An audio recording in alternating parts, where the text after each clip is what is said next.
स्वागत है। आज हम भारत के संविधान के भाग 7 पर पहुंच चुके हैं। भाग 7 यद्यपि बहुत ही महत्वपूर्ण भाग है, लेकिन बहुत ही संक्षिप्त है। केवल एक अनुच्छेद इसमें रहा है और संयोग या दुर्भाग्य यह है कि भारत के इस संविधान को लागू करने के 7 वर्ष बाद 7वें संशोधन के द्वारा वह अनुच्छेद भी समाप्त हो गया। और इसलिए अगर यह कहा जाए कि भाग 7 वास्तव में अब रहा नहीं, उसके अनुच्छेद के जो 4 भाग थे क ख ग घ, उसमें 3 भाग लुप्त हो गए संशोधन के कारण और केवल चौथा भाग घ वही केवल बचा है। और इसलिए भाग 7 का एक तरह से देखा जाए तो अस्तित्व ही समाप्त हो गया है।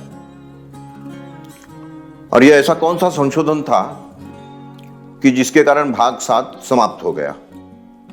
यद्यपि हाथ से लिखे हुए इस संविधान की प्रति में पूरा लिखा है, लेकिन संशोधन 7 वर्ष बाद हुआ था, इसलिए उसका उल्लेख करना बहुत जरूरी है, ऐसा मैं मानता हूं। संशोधन यह हुआ था कि जवाहर वल्लभ और पट्टाभी सीतारामैया,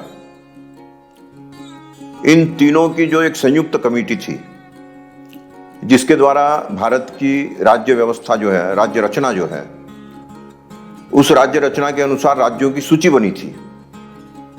कुछ राज्य राजे रजवाड़ों के द्वारा समाहित किए गए थे, कुछ राज्य अपने आप इसमें विलीन हो गए थे। और इस प्रकार से सरदार पटेल की चेष्टा से, प्रयास से जो राज्यों की सूची बनती जा रही थी, यह भाग उसी सूची को समाविष्ट करने वाला भाग है। 7 वर्ष बाद जो संशोधन आया, उस संशोधन की पृष्ठभूमि अगर हमें जाननी हो तो सबसे पहले तो यह जानना होगा कि 7वां संशोधन यह प्रशासनिक राज्यों की बजाय भाषावार प्रांत रचना, इसको स्वीकार करने वाला संशोधन है। 7 वर्ष तक पूरे देश का शासन जो है वो जिन राज्यों के द्वारा होता था, वो राज्य व्यवस्था देश के कुछ भागों को देश को कुछ भागों में विभाजित करके और की गई थी। उसी में एक भाग था मद्रास प्रेसिडेंसी, जिसको कहा जाता है। इस मद्रास प्रेसिडेंसी में सबसे पहले तेलुगु भाषी समाज की ओर से यह आवाज उठी कि हमारी भाषा का राज्य अलग होना चाहिए और वह राज्य होगा आंध्र। तो संविधान चूंकि उसकी अनुमति नहीं देता है, इसलिए उसको स्वीकार नहीं किया गया। लेकिन भाषा के इस संवेदनशील विषय को समाज में तूल दिया गया और अंततः हिंसात्मक आंदोलन शुरू हुए, कई लोग बलिदान हुए। उसको देखते हुए सरकार को यह निर्णय लेना पड़ा कि चलो कोई बात नहीं, हम भाषावार प्रांत रचना को स्वीकार करते हैं। और जैसे ही इसे स्वीकार किया गया तो सबसे पहले आंध्र प्रांत मद्रास प्रेसिडेंसी से अलग हुआ, फिर केरल अलग हुआ, फिर तमिलनाडु अलग हुआ, फिर कर्नाटक भी अलग हुआ। और इस प्रकार से दक्षिण भारत के 4 प्रांत ये अलग होने के बाद भाषावार प्रांत रचना की लहर पूरे देश में फैली।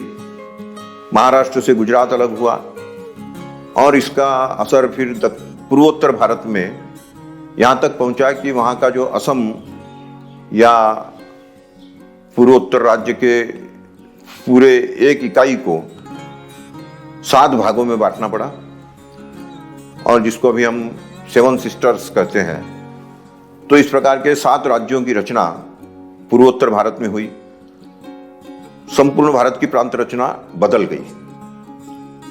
तो इसलिए भाग 7 में जो प्रांतों की सूची थी वह स्वाभाविक रूप से निरस्त हो गई, भाग 7 भी निरस्त हो गया। लेकिन भाग 7 पर जो चित्र अंकित किया गया है वह चित्र गोल्डन कलर में होने के कारण जितना स्पष्ट रूप से दिखाई देना चाहिए उतना यद्यपि दिखाई नहीं देता है, लेकिन उसको गौर से देखेंगे और उसको गोल्डन कलर से क्यों अंकित किया गया है इस पर विचार करेंगे तो ध्यान में आएगा कि ये उस समय का चित्र है जब मौर्य काल में भारत संपन्नता की शिखर पर था। स्वर्ण काल जिसको कहा जाता था भारत का, तो उस स्वर्ण काल का एक चित्र इसमें अंकित है। और भाग 7 में राज्य रचना के आधार पर इसी प्रकार का भारत बने, यह नंदलाल बोस की कल्पना रही होगी और इसलिए उन्होंने उस समय के संपन्नता का चित्र अंकित किया है। संपन्नता के साथ जो निर्भयता है वह भी इसमें दर्शाई गई है। संपन्नता तो महिलाओं के शरीर पर जो अलंकार है और पुरुषों ने भी जो अलंकार धारण किए हैं उससे प्रकट होता है, और निर्भयता प्रकट होती है कि पुरुष अपने काम में मग्न है और महिलाएं बिना ऊर्ध्व वस्त्र पहने निर्भय होकर विचरण कर रही है। तो ये जो महिलाओं के अंदर निर्भयता और पुरुषों में निर्विकारता, ये जो बातें दिखाई देती है, इससे यह स्पष्ट होता है कि भारत का स्वर्णकाल ऐसा काल था कि जहां महिलाएं भी मुक्त रूप से विचरण करती थी, अपने काम में व्यस्त रहती थी, और पुरुष भी निर्विकार भाव से अपने अपने कामों में व्यस्त रहते हुए महिलाओं को किसी प्रकार का भय निर्माण करने की स्थिति आने नहीं देते थे।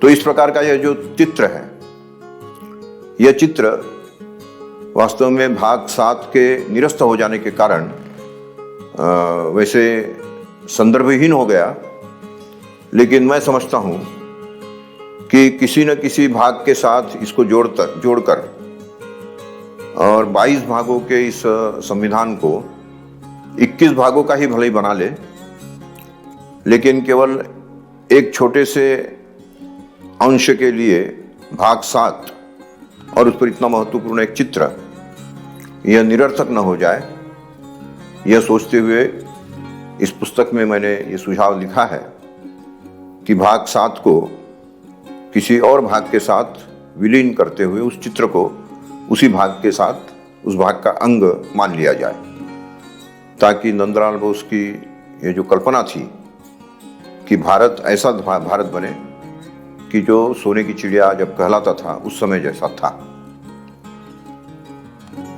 तो इस चित्र की इस व्याख्या के साथ मैं आप लोगों को भी निमंत्रित करता हूं कि भाग 7 के इस महत्व को भाषावार प्रांत रचना के कारण इसकी जो सूची अलग से बन गई और इस भाग 7 से उसको हटा ही दिया गया, तो इसका विलीनीकरण कहाँ हो, कैसे हो, इस पर अगर कोई सुझाव हो तो वह सुझाव दे, ताकि हम संविधान के पुनः प्रकाशन के समय उसको यथास्थान अपनी बात को पहुंचा सके।